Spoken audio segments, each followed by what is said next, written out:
Okay, he's gone. Are you satisfied now? She said. Yeah. Sorry for interrupting you two lovebirds, but satisfied? You mean satisfied that he is no longer having sex with you in our front room in the middle of the day? You mean satisfied because of that? I said. I mean, how could I not be satisfied? I mean, I did stop you from cheating on me, at least for the moment. You're overreacting, Richard. So what if Ashton had sex with me here? We didn't do it in our bed, yours and mine. And it wasn't cheating on you, certainly not to my mind, said Kathy Nelson, my wife in love for the past 16 years. Overreacting? How do you figure? I said, and that not unreasonably. She sighed.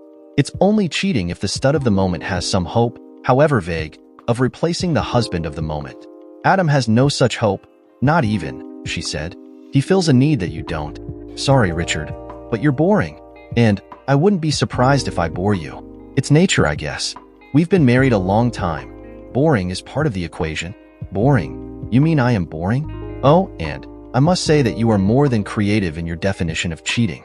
I do believe that if we looked it up in the dictionary that we'd discover that the accepted definition is a hell of a lot different than yours, my love, I said. And that's exactly it, Richard. I am your love, not his. Not ever his, believe it, she said. You and I will grow old together as we should. Faithful to a fault in the real definition of the term. And if I take exception to your definition of things, well, what does that mean for us? I said. She went pensive on me. I guess it means that you will have to leave, she said. She'd surprised me, stunned me, stopped me. But only for the moment. Am I hearing you right? You plan to divorce me if I don't accept Ashton and you getting it on? Is that really what you're saying? I said. No. I'm not saying that at all. Divorce would have to be your choice. I will never opt for a divorce if it's up to me.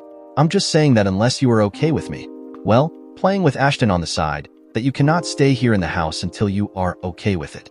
I can be very patient with you on this, Richard, but I will not allow you to stay here and be a wet blanket on everything and everyone that comes around, she said. You'll have to shack up somewhere else until you get your head on straight. I almost laughed, but not quite, not yet. Let me get this straight.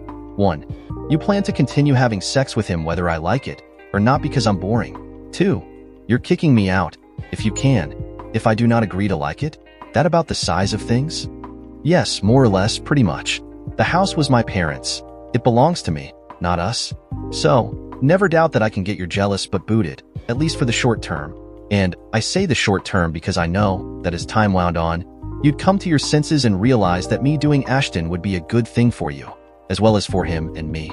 Really, well, let me ask you, what if I decide to get me a little strange on the side?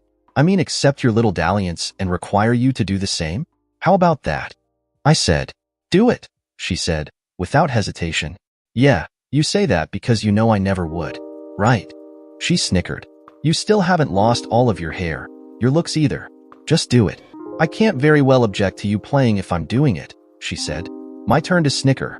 I knew she was the draw, not me. I might be able to find me a woman whom I didn't actually turn off, but it would be a lot harder for me than for her, and she knew it would be harder for me. But even given all of that, I wouldn't do it anyway. It wasn't right. And what about Marilyn? I said. I was playing my whole card. Marilyn was our 18-year-old daughter, now a senior at Central High. My wife's cheating around was not going to sit well with her. Of that, I was certain to an absolute degree. My wife snickered. Marilyn already knows. She caught me in Ashton months ago, said Kathy. My mood darkened. What did you say? I said. My tone now bespoke shock and disbelief. Oh, don't get your panties all in a wad about Marilyn. Yes, she knows, but she made me promise not to hurt you or rub your nose in what I was doing with him. So you see, she loves you enough to want to protect you. That should make you feel good. Right, I mean about her, she said.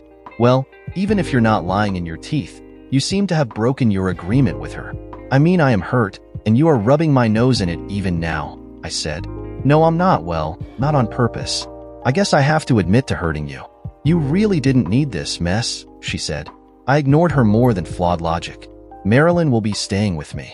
I mean, after I talk to her and find out just how big a liar you are. I said. Her turn to have her mood darken. I'd shaken her. I'm not lying, and you are overreacting. And there won't be any custody issue, because she's a technical adult, and also because we are not going to be divorcing, unless you are even dumber than I was doing Ashton here in the house today. First time, by the way, and I promise you it's the last time. Dumb on my part, said Kathy. Not dumb, dear. Arrogant and contemptuous of me is all, I said. No, I never held you in contempt. Surely you can grant me that much, Richard, she said. I'm not granting you anything, but it doesn't matter. But anyway, now we at least understand each other. Dear soon-to-be ex-wife, get this. I am filing for divorce. I will be asking Marilyn to stay with me until she heads off to state. Unless that is, she opts to live with her bitch of a mother instead. If that turns out to be the case, neither one of you will ever see me again. I hope I'm not being vague here. I really do not want to be vague or misunderstood, I said. Jesus. Richard, did I say you were overreacting? I should have said that you're crazy, said Kathy. No, dear. You're the one that been screwing. Ashton, that is. And crazy? Maybe I am. I did marry you, didn't I? I should have suspected it. You're cheating on me. That especially given the way you've neglected me over these past weeks. I mean, how long has it been for me and you? A month maybe? Month and a half? I said. She looked surprised. Really? It's been that long. Well, I will remedy that immediately if you will allow. My bad, she said. Great. A mercy sex for me, your husband? Forget it, bitch. I have no use for you anymore. Too bad too. You were a good wife while it lasted. The marriage, that is. Well, that is, I had thought you were a good wife. I guess I thought wrong. So, screw you, screw him, and screw anyone else who thinks that what you're doing is okay, I said. My implication was not lost on my wife. If my daughter was actually okay with what my bitch of a wife was doing, she was history. Yes, even my daughter. Yes, I would write off even my daughter if she was so much as tacitly okay with what her mother was doing to me, because what her mother was doing and demanding was utterly beyond the pale as far as I was concerned. Now wait a minute, Richard. You're not thinking of going off on Marilyn, are you? She's still a kid in high school. She doesn't have the experience to know how to make judgments or really think logically, said Kathy. Go off on her? Heavens no. But she better not be okay with you cheating on me, I said. That I will not accept on any level. Jesus, I wish, Ashton, and I hadn't decided to do it here today, she said. Yeah, sorry you got caught, but not sorry you did it. Not sorry you've neglected me. Not sorry you've gotten my daughter, if you're not lying, to back you in cheating around on me. You are a trip for damn sure, Kathy, I said. We both turned when we heard the back door open and close. Marilyn Nelson was home. Hi, Mom. Hi, Dad, she said, tossing her backpack onto the couch. Hi, honey, said her mom. I tendered her a wan smile. She picked up on the wanness. Dad? Something wrong? Said Marilyn. I guess I was pretty transparent. Don't know. We need to talk, you and I, but it can wait till after dinner, I said. I needed time to get my thinking straight, hence the delay. Dad, she said, concern in her tone. After dinner. Should be no problem the way I see things. Okay, I said. She nodded, but it was a tentative nod. Dinner and dishes done, I headed for the front room. Marilyn followed me without my having to ask. Kathy hung back in the kitchen, busying herself for the moment with who knew what. Dad, said Marilyn. I motioned her to sit, though I remained standing. Just a few questions, dear heart. Okay.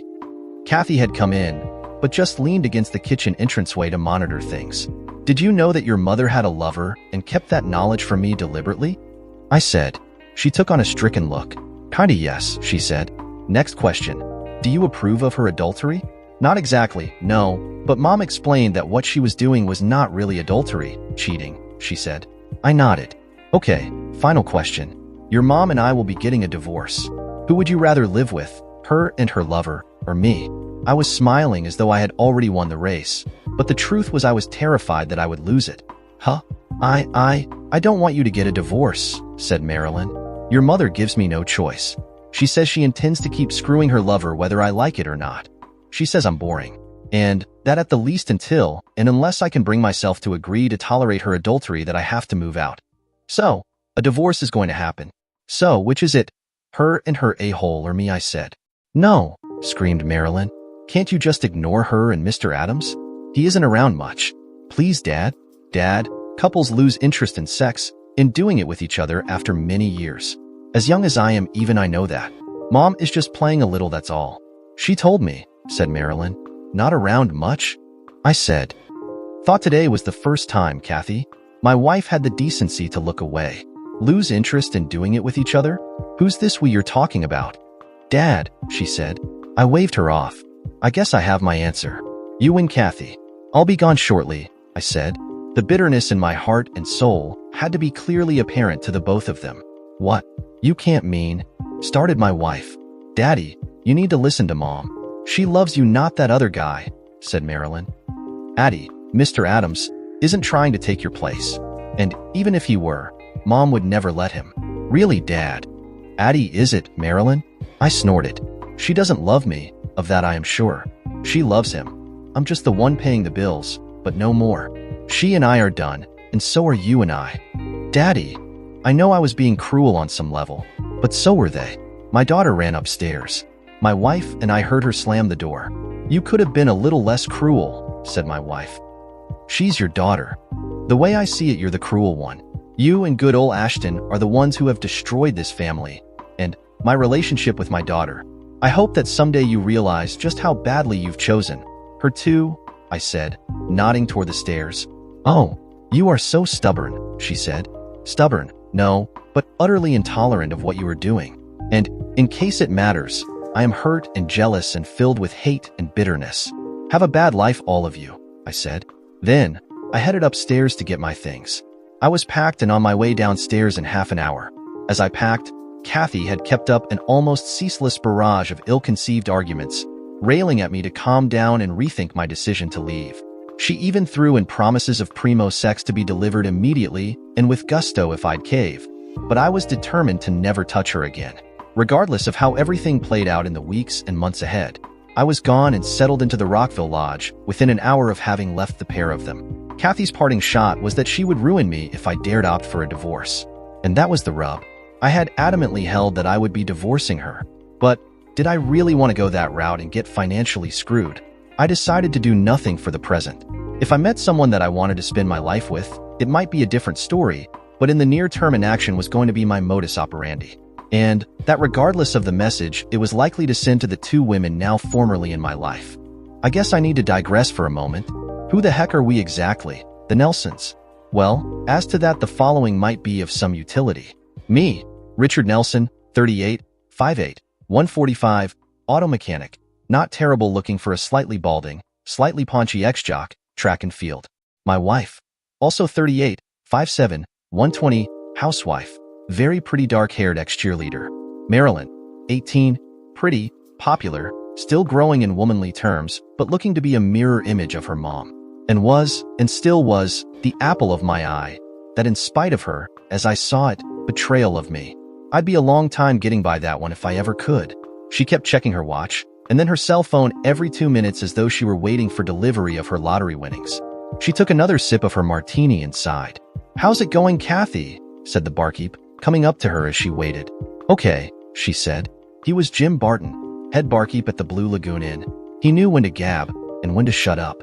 He didn't retort that it was clear that everything with my wife was not okay. Instead, he ambled off down the bar in response to a couple of raised beer mugs.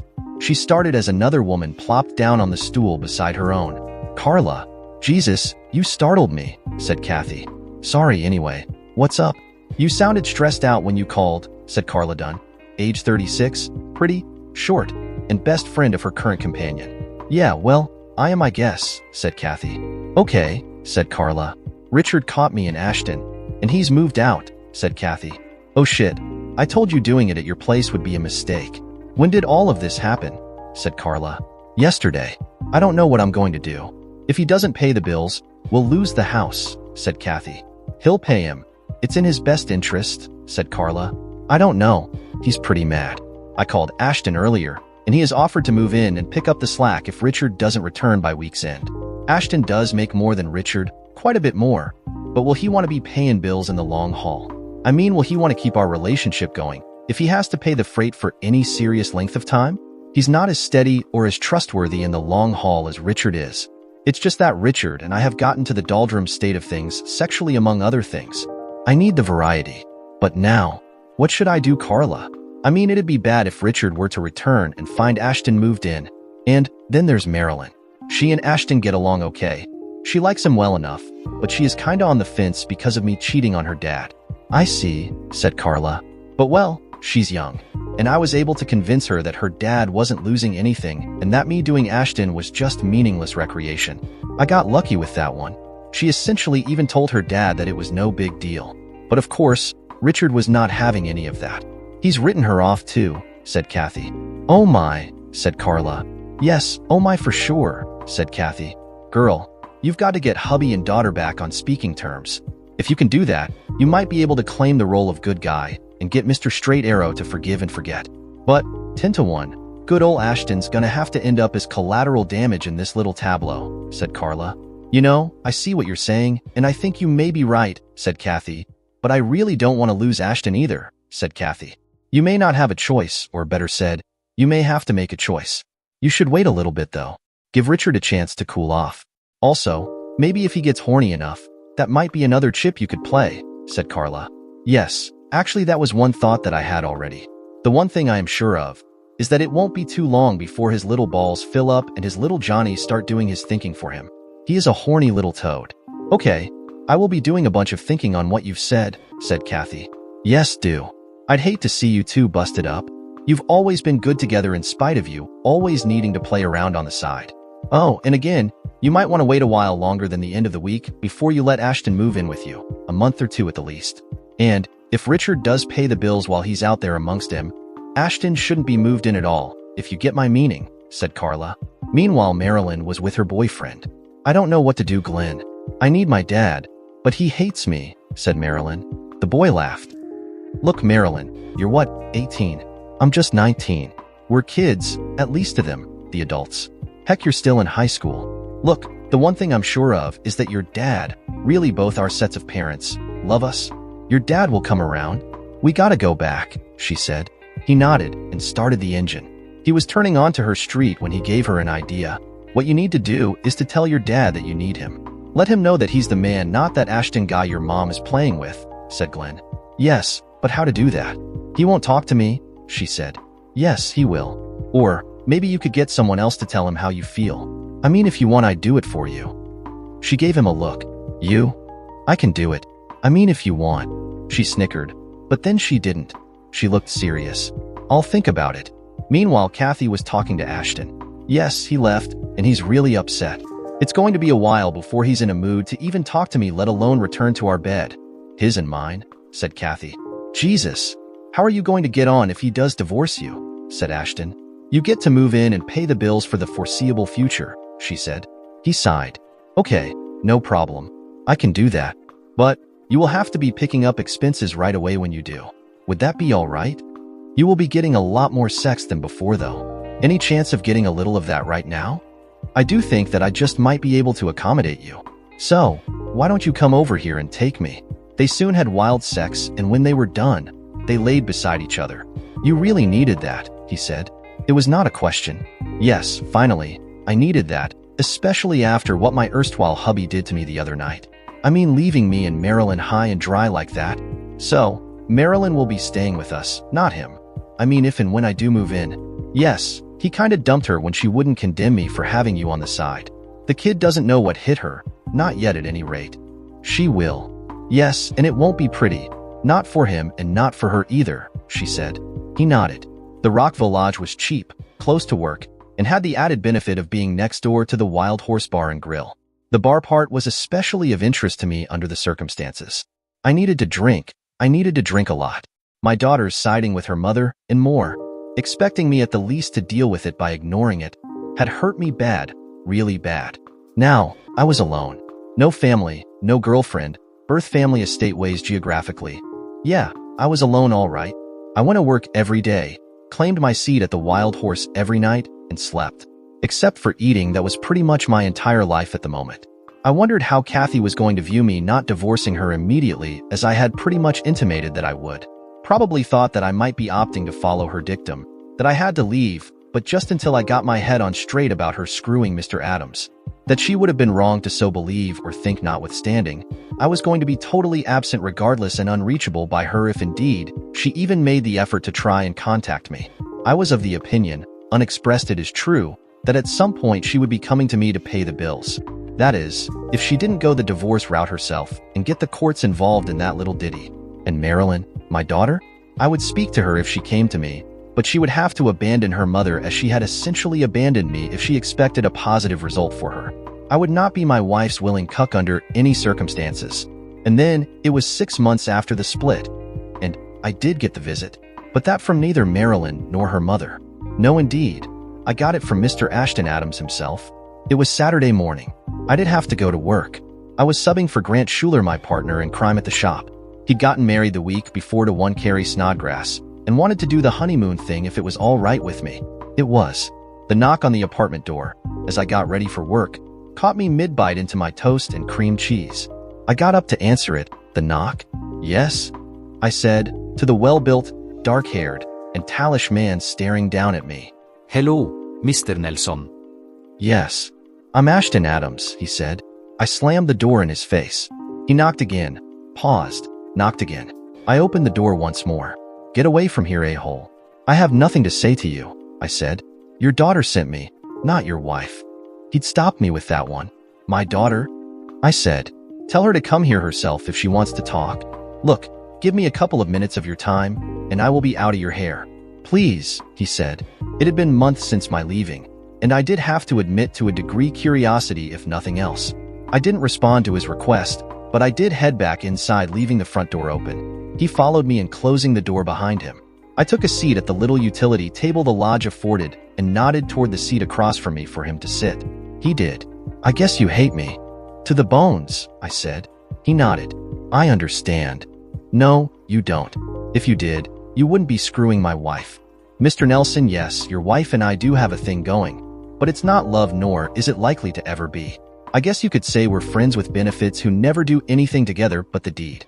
We never go out, in the sense of just having fun, like dancing or bowling or whatever. All we do is, well, screw. I'm just recreation, he said. Get to it, Adams. What are you here for? You mentioned my daughter. Mr. Nelson, Marilyn, misses you. She has cried every night since you left. Your wife and I are hoping you'd be willing to mend your fences with her. Kathy, your wife, wants you to come back to the house. I've been staying there these past 3 months paying the bills that you should be paying. I understand your anger and your reasons for doing what you're doing. But, frankly, sir, you have no right to treat your daughter as if she didn't exist. She's still just a kid. And she needs her dad. Ha, your paramour, Mr. Adams, told me that she didn't want me around unless I was okay with her screwing you. Said she didn't want a wet blanket, like she was sure I would be, hanging around being a downer all of the time. And she was right. I would have been one hell of a wet blanket, and that I can guarantee you, sir. Yes, she told me that she said that to you. But she's changed her mind. She told me to tell you that you should come home, wet blanket and all. I guess you could say she is trying to come to a compromise with you, said Ashton. But you and her will still be doing the dirty, right? I said. And that in my house, right? Yes, to the first. No to the second. We would be doing it, but not in your house. What I'm saying is that she is no longer insisting that you be okay with it. She realizes that that was asking too much of you. In fact, I told her as much myself. Damn you, but no. So long as she continues to cheat on me, there is no hope of us getting by this mess. I require a one-man woman who actually loves me, boring in bed and all. No way to get you to reconsider? And she does love you, as I mentioned before. And she is, in point of fact, a one-man woman in the true meaning of the term. I'm just recreation, like I said. We have fun. There is no commitment or psychological investment in our relationship, if it even is a relationship. No, I will not reconsider unless my conditions are met, and maybe not even then given what's gone on so far. But you can tell Marilyn that she can come live with me if she can bring herself to break away from you and that bitch, I said. Okay, I tried. Just please think about some of the things that I said. You'd be well advised to do so, really. I closed the door behind him as he left and leaned back against it. And then I had another visitor, 2 days after Adams.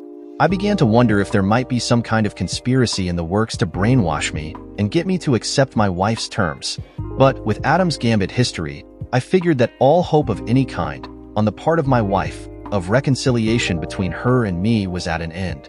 Boy, was I wrong. And my next visitor, well, I was forced by nature to take a little more seriously. Hi, Dad, said Marilyn. I jumped.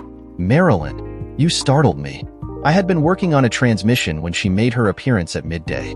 Got time for lunch, Dad, she said. She looked hopeful. I did not answer her right away. I scooped some hand goop out of the can and started cleaning the grime off my appendages. I stared at her as I wrapped my hands together in my at best, but partially successful efforts. Yeah, I guess. My tone was level, not negative, but merely level, non-committal. She tendered me a wan smile. I dried off my hands and headed back inside to grab my coat. She waited for me. She knew what I was doing. She'd been to the shop many times in the past. It had been more than 6 months since the last time I'd seen her, and during that lengthy period I'd heard not a word from her.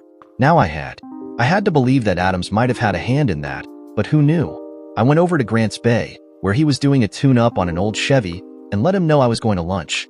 He glanced in the direction that I did and saw with who. He gave me a thumbs up. Millie, the shop secretary, and Grant were the only ones still around when we left.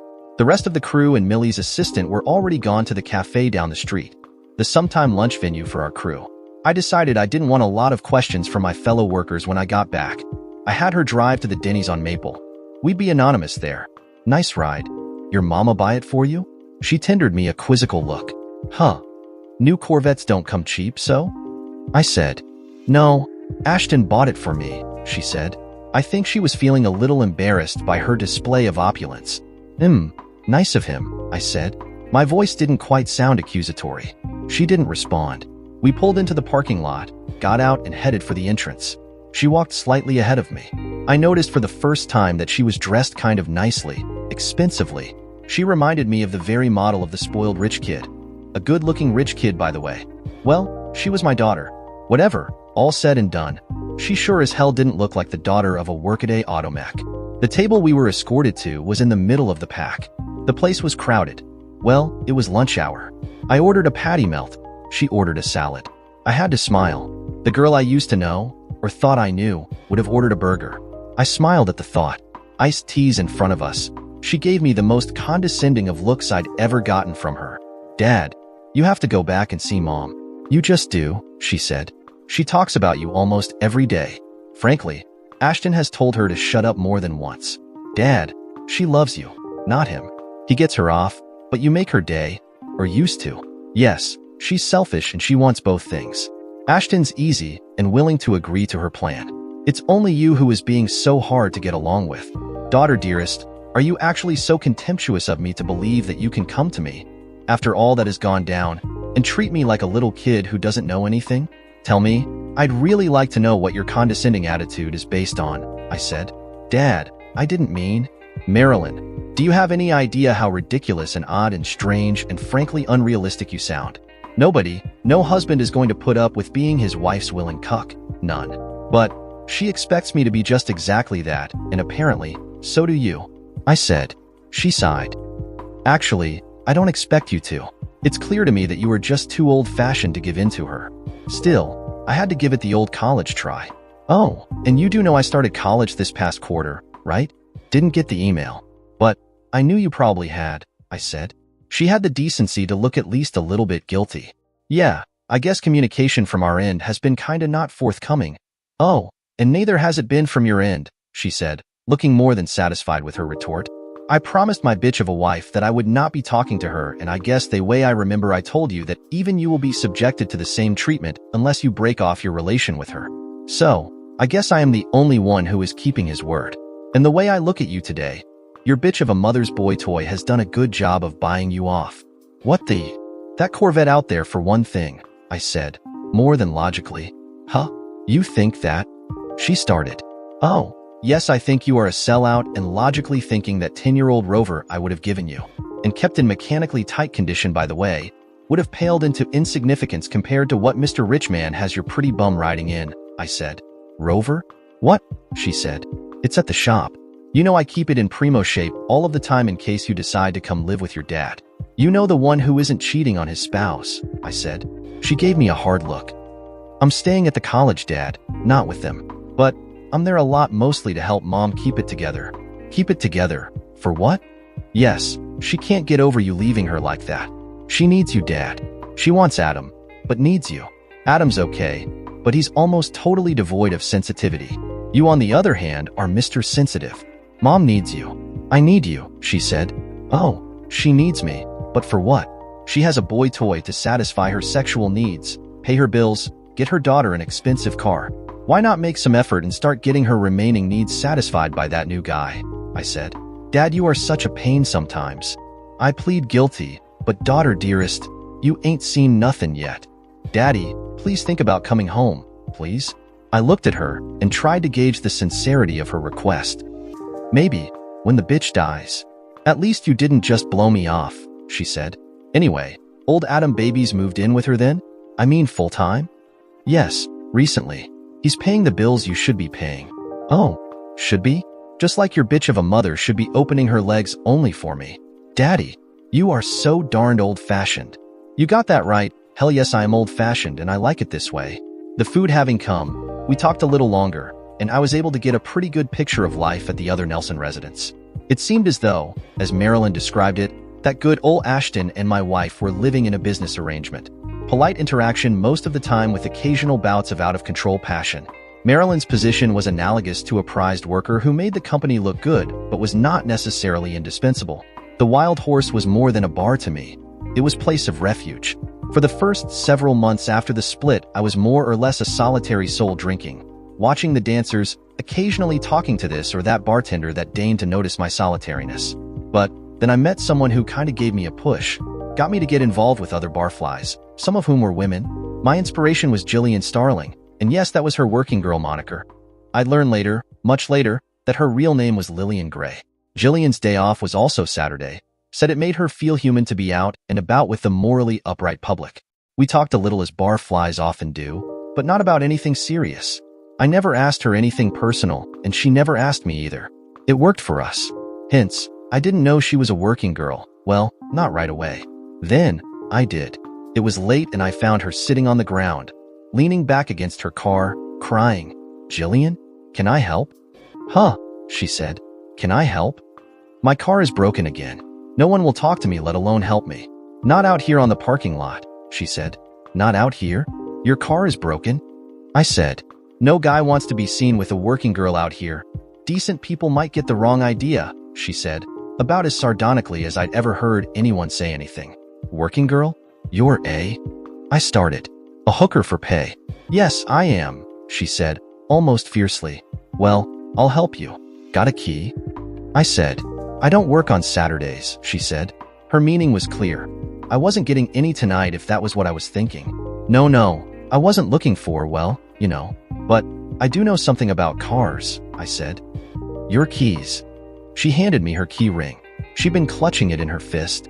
"You'll need to move, Jillian, so I can get at the hood release inside," I said. She took on a sheepish look, but she rose, stood, and stepped aside. I popped the hood and used my own keyring flashlight to get a look under the hood. I saw the problem right away. I smiled. "Your battery's dead." "Huh? It can't be. I've only had it a month. It's a new battery." "Yes, but your alternator belt is gone and you've been running on battery power alone, probably for the last day or two and not getting the recharge on it, the battery, and now it's dead. It's an easy fix and not expensive. Come on. I'll take you home and come back in the AM and fix it for you. How's that?" She gave me a look that spelled suspicion. No, Jillian. I'm not on the make. Not tonight. But it's late, and I don't want to be going back to the shop to get all of this done now. I'll do it tomorrow. I promise. Okay, but how do you know so much about cars? I'm a mechanic, Jillian. But frankly, any teenage boy might have seen the same thing I found when I looked under your hood. It's really not a big G, but I need to get a belt, a few tools, and have the time and the light of day to do the job easy.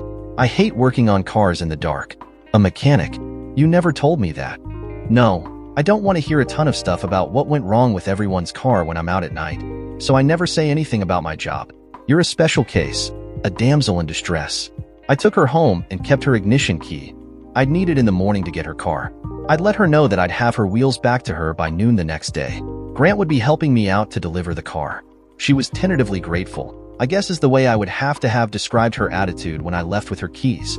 I was back the next day to fix and pick up Jillian's car with Grant driving Chase in his Silverado. I charged her $26, my cost, for the fan belt and no labor. She was effusive in her gratitude. I guess I passed muster as a friend. And no, she didn't offer to screw me for the price of the fan belt. Not that I would have turned down the offer. She was a looker for sure. "Nice-looking chick," said Grant as he drove us back to the shop. Yes, she is. You figuring on making a move on her? I mean, in view of your domestic situation, said Grant. I gave him a look. I don't know, maybe. She's a working girl. So, like I say, I don't know for sure, I said, and now I got the look. A hooker, A hooker for pay, he said. Yeah, it's what she told me. And you didn't get a freebie for saving her? No, no freebie. I'm not into taking advantage of women. Grant snickered. Really, a sweet piece like her. You might want to consider lowering her moral standards a tiny bit. Yeah, maybe, if I wasn't still married. He looked me askance. You saying you'd be willing to get back with Kathy after she did you like she did? Said Grant. No, I don't want to go back to her for sure, but I never thought about my marriage in a long time. Except for her cheating on me this one time. I mean, with this one guy, she's been a good wife to me.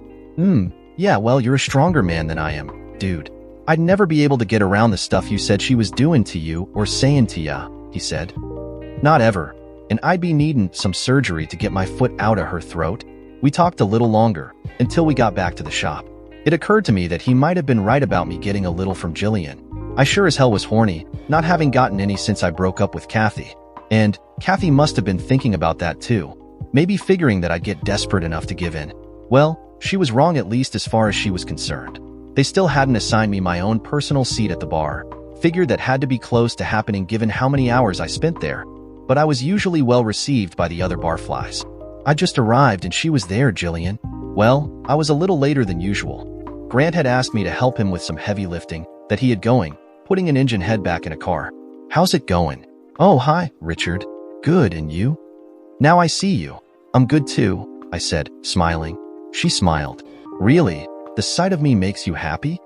Absolutely. Got time for a drink? She gave me a look. You know I'm working, right? Figured, but that doesn't answer my question. Yes, sure. I always have time for my favorite mechanic. My turn to give her a look. We took seats at one of the tables along the far wall. So, what do you want to talk about? She said. Now I had to think, something I hadn't done. I'd just seen her and decided that I wanted to talk to her. How about you letting me be one of your clients for the night? I blurted. I'm not sure if it was her or me that was the most surprised by my words. My red face, I could feel myself flush, tilted the answer to that little mystery in my direction. I was sure. Jillian laughed. Really, stud? Do you know how much I charge for an evening of my time? Look, you have a business to run, and I'm as horny as a goat. So this little extra ditty I have going tonight would rightly necessitate purchasing your professional services. But, to answer your question, no, I don't know how much you charge for an evening. She snickered. Okay, I'm a flat 100 an hour. Or, if the guy wants the whole night, a flat 500. But, seeing's how it's you, I can maybe see my way clear to allow a 20% discount. I could see in her eyes that she thought she was beyond my reach financially. I smiled. Okay, done. For the night, and no discount required. Really? She was clearly surprised. Yes, really. Her place was small, really small, but I got the tour.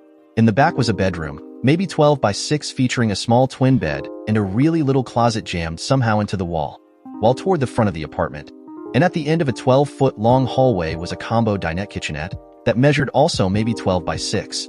It served as an all-purpose room whose only furniture was a small table with but 2 serviceable chairs. Oh, and separating the 2 rooms so far mentioned, and located in the middle of the narrow hallway, was the tiny bathroom. There was no front room per se or receiving area. Kinda small for a woman, isn't it? I said, as we re-entered the dinette. Yes, but it's only $250 a month including lights and water. What can I say? I can afford it, she said. I nodded. Clearly work as a part-time lady of the evening wasn't all that highly paid. Why don't you have a seat for a few while I change, she said. I did and she did. She returned in less than 5 minutes. A record for a woman, I guessed. Well, she was a pro. It was a warm evening, and that was fortunate because what she was wearing was suitable for no other climatic condition. A very sheer yellow teddy with nothing under it, and 6-inch heels that sparkled in the light of the ceiling lights constituted the totality of her ensemble.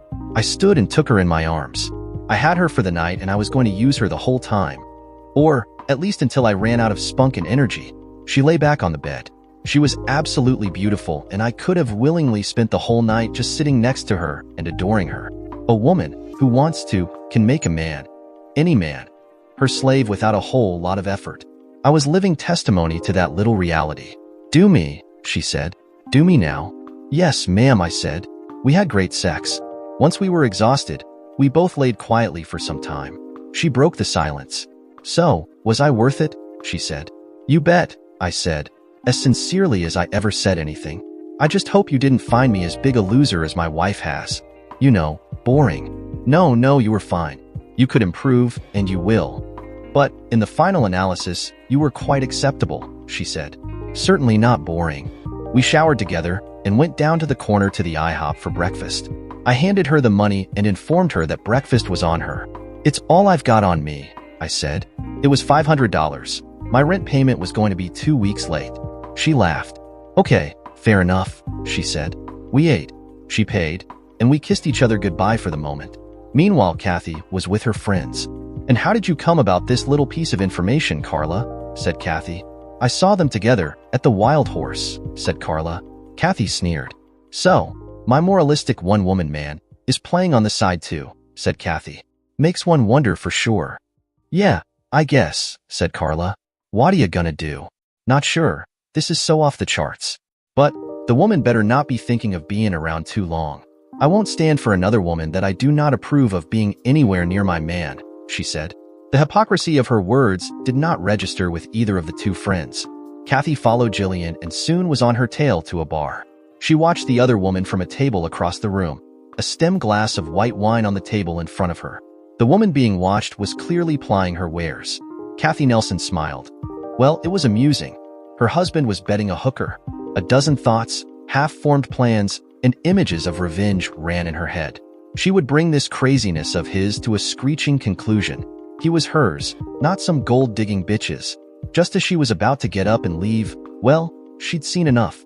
The bitch scored. She was heading out walking arm in arm with some young stud who in any other setting would have been thought to be underage. Hell, he still might be, thought Kathy. That might be the icing on the cake that she was figuratively about to bake. She followed the couple out. She needed to know where they would perform their little impromptu assignation. His pickup carried them to the Crimson Lake Motel about a mile from the bar. They parked in front. The young man went into the office and paid for a room. The woman, the hooker, waited in the car. He came out and signaled to his date to follow him. The woman got out and caught up to him. They locked arms and headed for a room at the back of the complex. Kathy noted the room number and made the call. It took 10 minutes for the two city vehicles, one a black and white and one not, to arrive. The driver of the unmarked vehicle came toward her car. Hi, Kathy, the cheap suit said to her. Hello, Barry, she said. They're in room 19. She nodded in the direction of the indicated room. The cop smiled. Long time no see, and now you call me to pin a street hooker, said Barry Monroe. I mean, I haven't seen you since the reunion. Yes, that's true, said Kathy. More's the pity. And yes, I am trying to get that piece of public trash off the streets. She's been messing with my husband. I want to put an end to their dalliances. I see. Since it's you asking, I'll arrest her, but she'll likely make bail by tomorrow.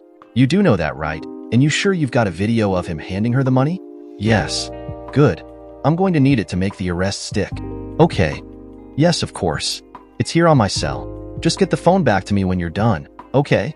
She said, as she handed him her iPhone. You got it. You sticking around to see the next act of this little show? Hell yeah, but from a distance. I'm not quite ready to let my husband in the know about this stuff. That'll be at a time of my choosing. He headed back to where the black and white was parked more or less unobtrusively at the rear of the lot. She watched as her friend talked to the uniforms. They exited their vehicle, went up to door 19, knocked once, announced that they were cops, and entered. Kathy smiled when she heard the woman inside scream. She made a note to have Sergeant Barry Monroe over for dinner or a barbecue, something. Richard was alone when he got the call from Jillian. I got the call at 9 a.m. It was from Jillian. You're where? Richard, I'm in jail downtown. For what? I said, knowing full well what it had to be for. Soliciting. I went silent for a long moment. Richard? Sorry, Jillian. I was thinking. I will be down to post your bail as soon as they will allow. I had assumed that was why she called. No, make that I knew it was why she called. Thank you, Richard. I really do thank you. We talked for another minute. I got the information from her that I needed to find her and to post her bail. No problem. I'll be down within the hour. And I was there, and I was told that she was going to be arraigned that evening in night court. I decided to hang around. Her group was brought in a little past 8 p.m. The judge sounded the gavel in her case, and that to the tune of $5,000 cash or bond. The bondsman was there, and I paid the 10% that was required, and she was released. We went to Denny's. I was having trouble digesting the idea that a cop would bother with that huge amount of paperwork to arrest a part-time lady of the evening. How did this happen? I said after our coffees had been served. I don't know. I met a man. Well, I met a young man. And he asked me how much. I told him and he paid me and he said let's go and we did and we were in the motel room and then the police came and they took me in, she said. And she said all that in one breath. And the young man? They let him go. He was a sailor. What? They let the man go? Yes, he was a sailor. I think that's why they let him go. Now, I was seething. This girl should not have been arrested if they were going to let the guy go, sailor or not. We talked for another hour before we parted and went home to our separate places of residence. I came through the front door at the house, my old home. I could hear her. She was on the phone with her friend Carla. I'd come to talk to her, as Marilyn had asked me to. The timing was unbelievable. No, Carla. He hasn't got a clue. How could he? He doesn't know Barry. No, I went to school with Barry, not Richard. Yo, that little strumpet won't be chasing after my personal cuck of a husband anymore. A few days in the can will make her persona non grata with Richard for sure. I couldn't believe it, but my own wife had apparently caused Jillian to get arrested. That was the only possible conclusion to be drawn. What she was saying could not mean anything else. I was furious, and I was about to take her arrogance out of her hide, wasn't I? But then I had a brainstorm. Oh yeah, I knew how I was going to handle this situation. I had to give my Oscar-worthy performance, and it was to start right now. I made some noise, announced my presence. I heard her hang up. Richard, you're finally here. I am so glad to see you, she said, kissing me sweetly. I smiled and kissed her back. Yes, I'm here. A while back I talked to Marilyn. I told her I'd think about coming back. So here I am. Where's Adam? He's at work. Richard, he's been staying here, she said. Yes, I know, Marilyn told me. I've no problem with that anymore. Marilyn convinced me that I was being old-fashioned, that I needed to be, well, a little less puritanical. You know, like you guys, I said. She gave me a look that spelled suspicion. Okay, good, yes, very good, she said. I almost laughed at her clear state of confusion, but I didn't. We fell into a state of uncomfortable silence. We have some problems maybe to iron out, she said, in a pleading tone of voice. Yes, we do. If I may, I said, indicating that I would like to take the lead. Yes, I would appreciate it, she said, clearly relieved. You've been sleeping with a man not your husband that, until now, I have viscerally hated. Richard, please, she said, but not anymore. I'm not going to pretend that I like what you two are doing, but that said, after much thought, I have come to the conclusion that you do love me. And I hasten to add that I wouldn't be here if I didn't still love you, I said. Wait, you don't hate Ashton? Well, he's never going to be my best friend. But no, I do not hate him per se, I said. She let out a long sigh. Thank God, she said. Honey, we are going to be good. Really, all right? That's my hope. She came to me and embraced me. The kissing and hugging went on for some time. Let's go upstairs. We went into our room. Well, the room that used to be hers and mine. I looked around. No sign of Mr. Adams's things or any other evidence that he had shared the room. I said so. What? No picture of Mr. Adams? No, I wouldn't let him sleep in our bed. We used the guest room down the hall. And Richard, there is a picture of the two of us, he and I, in that room. I nodded. I had to wonder, but didn't ask if Marilyn was in the picture. As bad as the two of them taking love pictures together was, it would have been totally unacceptable were Marilyn to be included. Tonight you and I will share this bed, she said. I nodded once more. Okay, and tomorrow night? We'll play that by ear, but maybe tomorrow I'll stay with him. She nodded in the direction of the guest room down the hall. Okay, I think when you do that I will be going out that night. Knowing what's going on down the hall will be kinda tough for me in the beginning. You okay with that? She nodded. Yes, of course, I certainly am. You have a right to do whatever you need to do to make yourself comfortable, happy. Honey bear, that's what I have been trying to tell you and sell you, and make you understand from the beginning. Well, good. I guess I'm just a slow learner. She smiled indulgently. That night when she came to bed, I had already turned the other way and pretended to sleep. She tried to come over and check on me but saw me drooling from my mouth. I guess I spoiled her mood for sex. Hell might freeze over, but I would never sex with that bitch. Soon, she gave up trying and just turned over and went asleep. Next day, Richard met Jillian and explained his plan for revenge. Are you crazy? Said Jillian, looking right at me. I almost broke out laughing, but I didn't. Jillian, this is the supreme, get some of ours back idea. It can't fail. 1. She will not know that we know that she was the one that got you busted. 2. She can't object to me having my girl at home because she has her boyfriend at home. Will it be uncomfortable? Not for us. For her maybe, and for Adam for sure, I said. Maybe, but what's in it for me in the long haul, she said. Okay, I embarrass her maybe. Maybe I get her to feel a little bad for what she did to another human being. But after that, what? She'd stopped me. I hadn't thought much beyond the obvious. Jillian, maybe I do need to rethink this little deal. Yeah, we don't need it. But, Jillian, I started. She smiled. Never mind, sweetie. I know where we're going even if you don't. And, as well, what's in it for me. So, yes, set the wheels in motion. Your wife and I will be getting along just fine, thank you very much, she said. And now she laughed outright. Okay, good if you're sure, I said. I am, and since you and I will be living together, for whatever reason, I need to let you know something. My real name is Lillian Gray, she said. I smiled. I'd never asked her if Jillian had been a business name or not. It had never occurred to me. I felt a little embarrassed. I recovered. Pretty name, I said. But, here for now, you'll be Jillian. They don't need to be in the know about anything that they don't need to be in the know about. She nodded. D-Day was the Monday of the week after I'd moved back into the house. I'd intimated to Jillian that it wouldn't be uncomfortable for me and her, but I'd been wrong. I was plenty uncomfortable. Jillian, oddly, as I now believed, was not. We heard them come in, Kathy and her lover. I'd left Jillian in the den. I wanted to make her entrance as dramatic as possible, and to do that I had to set the stage.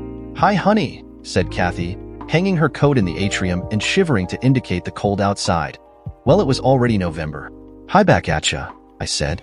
She looked me askance, the buoyancy in my voice evidently raising red flags. Ashton too tendered me a sidelong glance. Honey, she said, something going on? Yes. I'd have to say yes, I said. Okay. So what? She said. Well, as you are well aware, I have long been, well, kinda less than happy with you and Adam. Well, doing what you've been doing? Honey, we've been over this. What Adam and I do, you know, on the side. She started. Yes, I know, and I accept your explanation, your position, now. What you've been doing hasn't seemed to affect you and me. We've been good, the two of us. My wife's smile bordered on the excited. I must say that I am so happy you've come to the place where you could say that, she said. And I know it wasn't easy. No, it wasn't, but I'm there now, I said. Adam had a look on him that spelled suspicion. Can I ask? Said Adam. Yes, but let's go into the den, and maybe I can clarify some things. Okay, I said. My ebullient attitude was almost over the top, but they followed me. I entered first with Kathy right behind me. Wah, hoo, huh, she said. Kind of a surprise, huh? I said. What's? Started Kathy. Kathy, Ashton, this is Jillian, a friend. You know, like you too, I said. The looks I got from my wife and her boyfriend were so something that I almost broke out in hysterics. I didn't, but almost. Richard, I mean what? Tried Kathy. Jillian will be staying in the room next to Adam's. They can share the hall bathroom. It'll work out. I have discovered that you had a good idea having Adam stay here. So, well, I've kinda copied you, I said. But, started Kathy. I feigned concern with her tone of voice. It's all right, isn't it? I mean you and Adam. Okay, I guess so. It's just so unexpected. Her tone of voice was not real positive, but the words were all I cared about for the moment, and they were the right ones. Do you think he knows that you're the one who had her busted? Said Ashton. No, nobody knows but you and me. It was an anonymous tip to an old friend. I don't know. But if he doesn't, then this is a coincidence of truly surprising proportion. Yes, for sure. But no, there is no way he could know unless either you or I said something. And neither of us did. So no way. Adam didn't look convinced, but he spread his hands in an okay gesture. Jillian offered to help Kathy with dinner, but Kathy declined. Jillian didn't push it. After dinner, things got tense. Well, the clock was closing in on bedtime. Kathy made no bones about her desire to have me with her for the evening. I'd figured on that. I'd shown Jillian to her room, of course, and she was more than comfortable with the situation. I was already stripping when Kathy finally came into the room. Tonight, Jillian will have to do without you, she said. Can I ask? How long have you been doing her? Oh, not long. We've only done it once, but it was good. No better than you, of course. I must say it was different, just like you said it was with Adams. She nodded. I watched her as she stripped. Jillian, what's she like? Said my wife. What do you know about her? Not much. We've talked some. She's in the public relations business. No husband, no kids. A little on the young side at 28. It's only the sex, honey, not the kind commitment you and I have, I said. She nodded. Kathy stopped talking and started to kiss me. Oh, hold on, honey. You should have told me you wanted to have sex.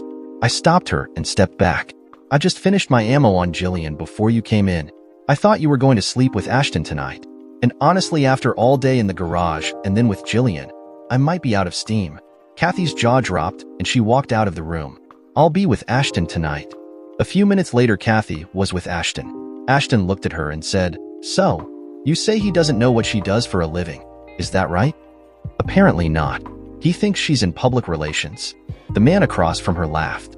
Well, she is kinda, I guess. She sure as hell relates. I mean, she has relations with lots of guys from the public domain. He began laughing and couldn't stop. She began to become irritated. Stop it, Adam. It's not funny. The hell you say? I think it's funnier than hell. Well, it's not. And now the little shit's got her right here in the house rubbing my nose in it. Well, dear girl, logically you did the same to him. Yes, because you came here after he cut country, and you help with the bills. You actually have a right to be here far as I'm concerned. Good point. Hard to argue with you on that one. So anyway, how was it last night? You haven't said. She shrugged. He was drooling from his mouth when I got to him. He just isn't worth a damn as a bedmate. If he was, you wouldn't be here now, would you? He snickered. Yeah, right. Like you could do without the real thing now. I mean, having experienced it. She smirked. It's good you're good. But there are other things to consider besides exciting sex and staying power. Yeah, like money, and I've got that too. Kinda hard to find a downside to me when you think about it. Yeah, you do have the goods, can't deny it. Now, if you were just a tad more trustworthy than in fact is the case, well, then I might be hard put to find a downside in you. Untrustworthy am I? You might have noticed that when Cucky abandoned you and stopped paying the bills, I was the one who stepped in and covered your pretty round butt. All true, and I do trust you. While I still have my looks and my feminine charm. But what happens when I age? Let me answer my own question. My stupid little cuck will still be there for me, boring personality and all.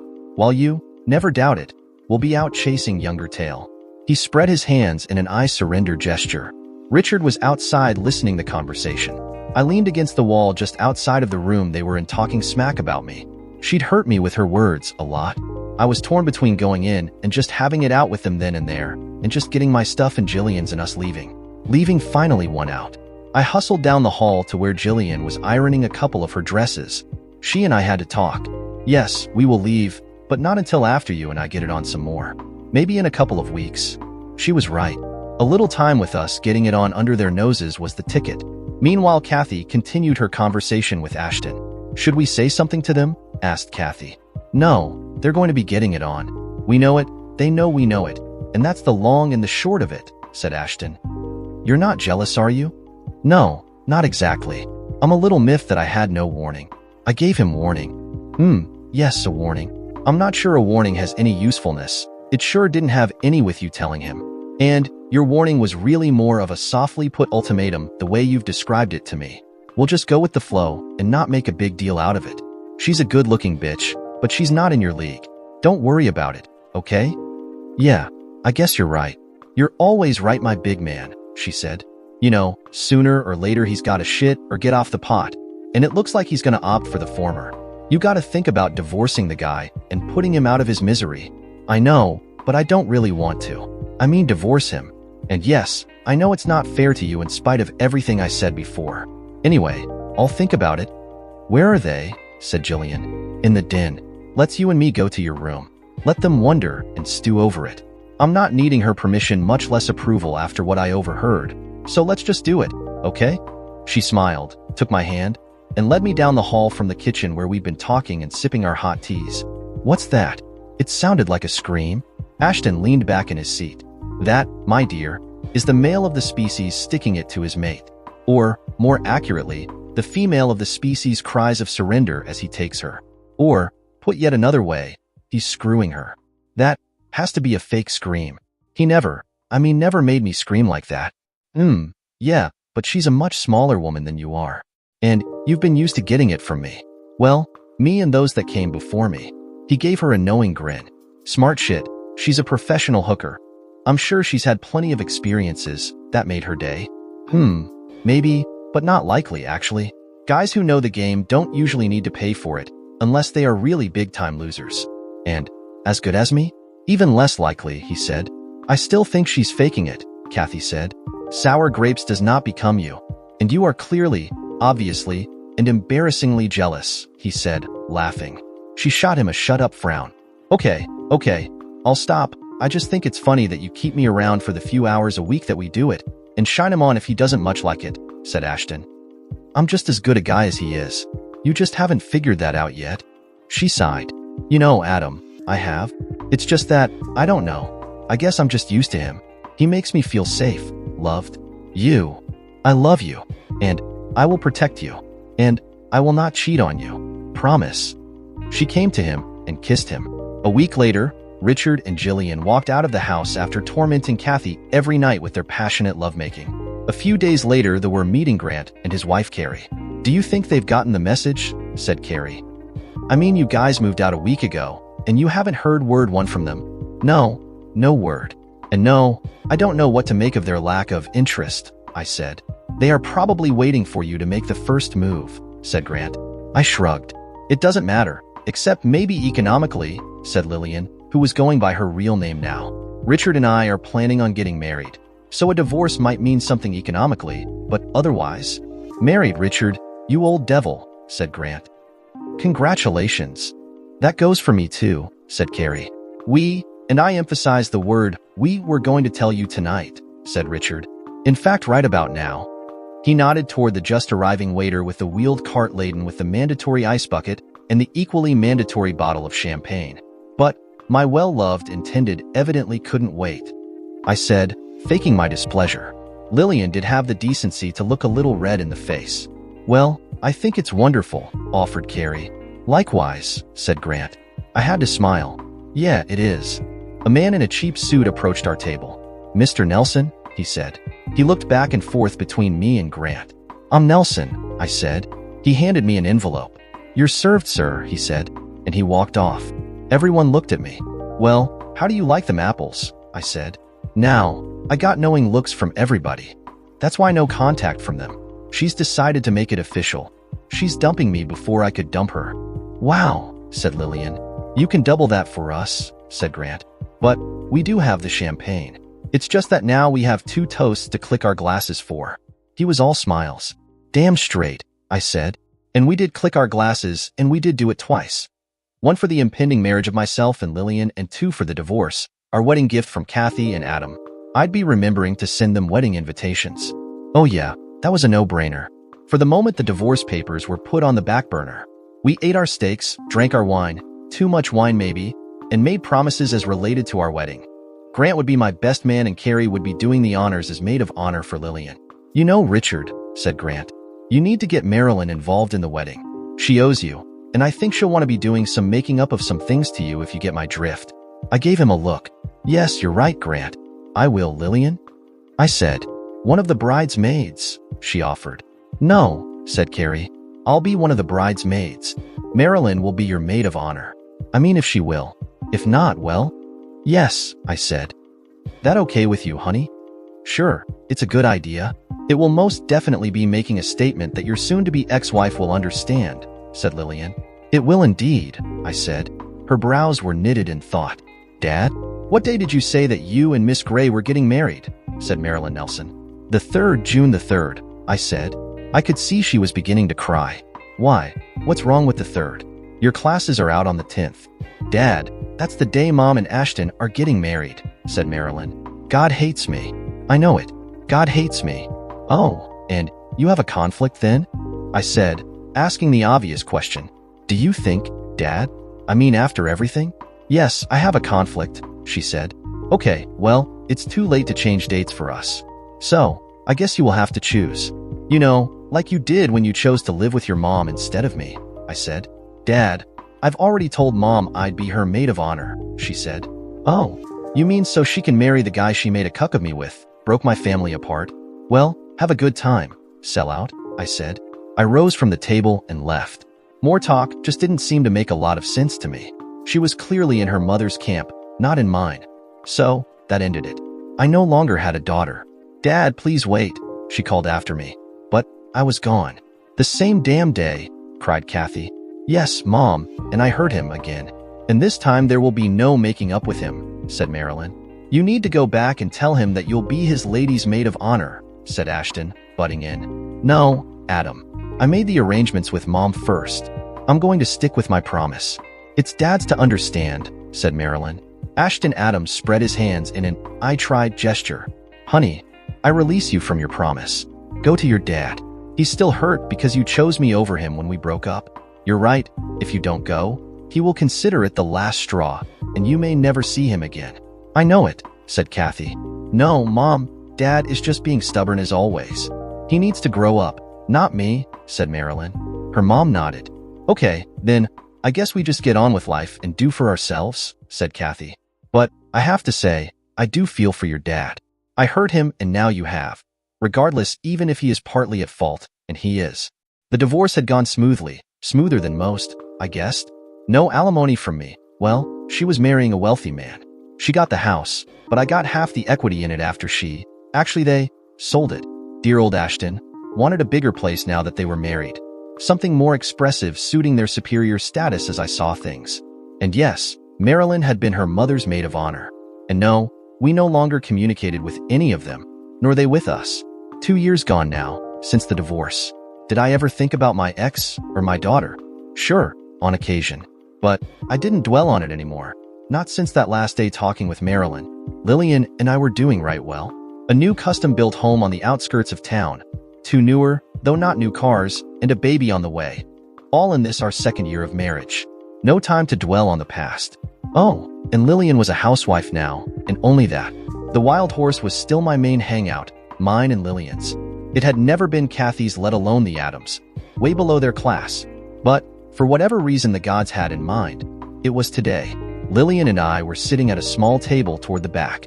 We wanted to be a little back from the blaring of the band's music when they started up, so we could talk in between tours of the dance floor.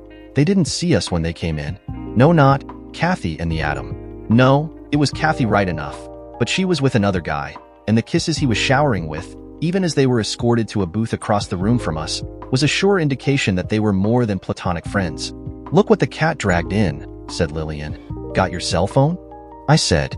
Hell yeah, she said. Let me borrow it for a moment. I want to get some pics of the action. She handed it to me, and I got the pics I wanted. I sincerely doubted that good old Ashton Adams was gonna be okay with what was going on. I was going to be emailing the pics before the sun rose. I didn't have his email, Adams, but I did still have Marilyn's. I would be sending them to her. Boy, would I love to have been there when she got them. It was a month later that I got the news. Ashton Adams was suing his wife of 2 years for divorce. It seems he had evidence of his wife's infidelity. The word was that wifey got the shaft in the divorce, barely coming out with her personal stuff and 30% of their accrued common assets gotten during the time of their short marriage. The guy Kathy was doing was a cop, name of Barry Monroe, a sergeant on the force. Well, like they say, what goes around does indeed come around. I'd sent the pics to Marilyn, anonymously, not really knowing if she would cover for her mother or not. She hadn't. In fact, there'd been a blow-up the day she'd gotten them. The pics, as I learned much later, dear old Adam, had gotten the news upon arriving home that evening. Kathy confessed hoping to achieve something, a second chance maybe, but no. Ashton had dumped her cheating but on the spot. I was reading the sordid details in the society section while having lunch at Denny's. She plopped down in front of me. You sent me the pictures, didn't you? Said Marilyn, and she said it without so much as a hello. Well, and hello to you, Mama's little girl, I said. She snickered. You did, didn't you? She repeated. What pictures? The ones of Mom and the cop, and you know exactly which ones. I know you do. Well, if you know, then you don't need confirmation from me, I said. Look, Dad, okay, you got her. And, I suppose you could say you got me too. And, she for sure deserved it. Me. Whatever, as the teenagers are always saying, I said, interrupting her. Okay, so you're not talking about the pics. I actually came for another reason anyway, if I may, said my ex-daughter. I looked at her, not responding. I'm getting married, she said. Oh, I did not know that. Was not on the 6 o'clock news, I said. I'd like you to give me away. And she started. Now, my brow was knitted. Why? I was never much of a dad as far as you were concerned before. Why now? And what's this and You were always my dad. I made choices, some of which, but not all, were not real good. Anyway, I've treated you badly. I want to make it up to you. So, will you? She said. Will I what? I said, give me away? I stared at her. Will your mom and Addie or her new guy be there? I said, they'll all get invitations, she said. I nodded. Okay, I will come only if none of the three are part of the wedding party. If they are, if any of them are, or if you even ask them to be, I'm out of there. I hope I'm clear, I said. Anyway, what the other thing, I said. I would like to have, well, your wife be my maid of honor, she said. I leaned back in my seat. Really? I said. Lillian? I mean, after you turned her down. Yes, really, that was then and this is now. Okay, I'll ask her, but it'll be up to her. Good enough, said Marilyn. Well, okay, sure, I guess, but it was her idea, not yours? You're sure? Yes, all hers and a complete surprise to me, I said. The rehearsal went smoothly. None of the three persona non gratis were there. I figured they would be, or at least Kathy would be for the wedding. But, whatever, I felt like I was once again number one with my daughter, my errant daughter, and that kind of meant a lot to me. It didn't make up for all of the shit that went down, but it did soften the sting. Glenn was a good-looking groom too. I liked the kid, Glenn. He seemed to have a head on his shoulders, and I trusted him. He'd treat my baby right. I was certain of that. The reception line was long. Had to be at least 50 of her college friends there along with all of our friends and relatives. Maybe 100 guests overall. And yes, all three of the bad guys were there too.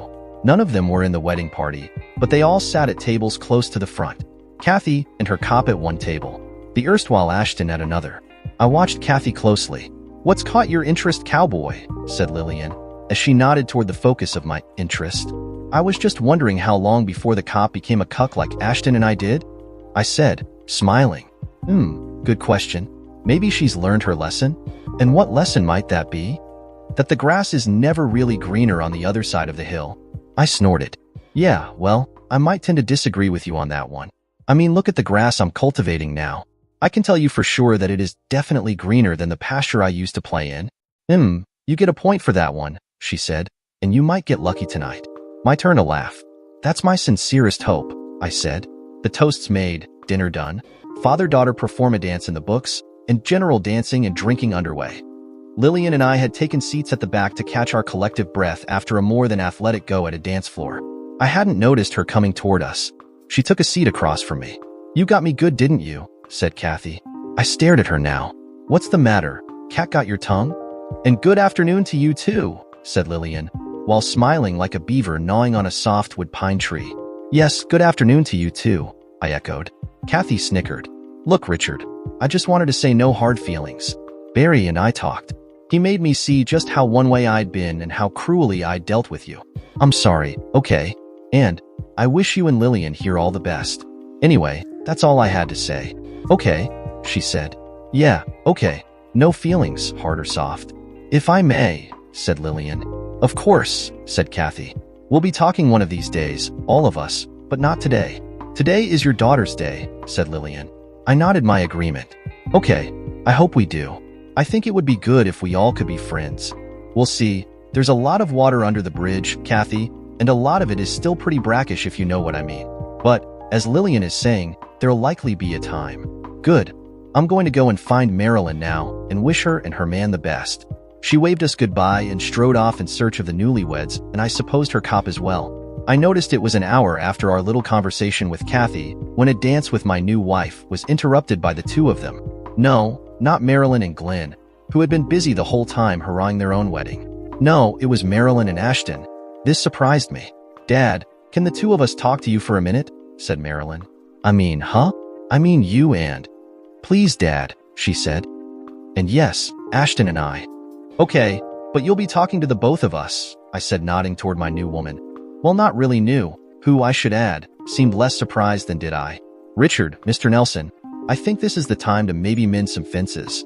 I mean, if you will allow, said Ashton. Really? I said. I was not being real accommodating. Honey, this is Marilyn's day, said Lillian. Yes, you're right, okay. Adams, what do you got? I said. Well, it's been a long time and a lot of stuff. And a lot of the stuff were mistakes and a lot of it, he said. Can't argue with your logic, I said. Daddy, said Marilyn, no doubt noting my less than enthusiastic response. Okay, okay, I'm listening, I said. Well, as you know, my marriage to Kathy, Marilyn's mom, cratered. And, as fate would have it, she didn't allow me the same opportunities that she offered you. I mean, in the beginning of it all, even my money didn't interest her. I think her new squeeze was instrumental in that particular choice. I don't know. But, all of that true and said, I have over time, as you may imagine, bonded with Marilyn. Kind of an uncle thing if you get my drift, he said. Really? And Marilyn, how am I supposed to react to this in the best of all possible worlds? I said. Ideally, Dad, you and Adam can be friends. Maybe even cohorts over the long haul. Dad, I know we hurt you. Maybe me more than anybody. But well, I've grown up. And now I understand how I should have acted and done in the beginning. Mom and Ashton here did bad. Not just because of the sex, but mostly because of the disrespect they showed you. But things evolve. I have come to know that as weak and mistake-prone as we all are, even you, Dad, it is always still within us to fix things and to make them right, she said. What are you trying to say, Marilyn? Get to it. I'm not as smart as you, and I want to get this little confab done and over with, I said. I think what Marilyn is trying her best to tell us, said Lillian, butting in at just the right time, is that she intends to have a relationship with the man that was long her stepfather, if that's the way to say it, and she hopes you will be okay with it. That about it, Marilyn, said Lillian. Marilyn deflated and sagged back in the seat she'd assumed about halfway through her own spiel. Yes, how about it, Dad? I nodded, but slowly. But your mom? I said. Mom is a totally different ballgame. I'll deal with her and Barry. She's hardly in a position to object to anything, said Marilyn. I smiled. Yeah, I guess that's so, I said. I looked over at Lillian. Lillian? I said. She shrugged. No problem as far as I'm concerned. Okay then, baby, I said, addressing Marilyn and nodding in the direction of the Adam, who to his credit had so far managed to keep his trap shut. But, Marilyn, you and I still have some stuff to talk about, just not today. That okay with you? Absolutely, Dad. Kathy and the cop did tie the knot, and that about 4 weeks after Marilyn and Glenn did so. And Marilyn was her maid of honor. We hadn't gotten together as a group with any of them yet, Lillian and myself, but it would be likely to happen at some point. People do stupid and selfish things as time goes on. That's life. But then, as often as not, things happen that brings them back down to earth. I suppose it will all of us too. Well, the hope is. Dear listeners, please share your thoughts in the comments section below and don't forget to like, share, and subscribe.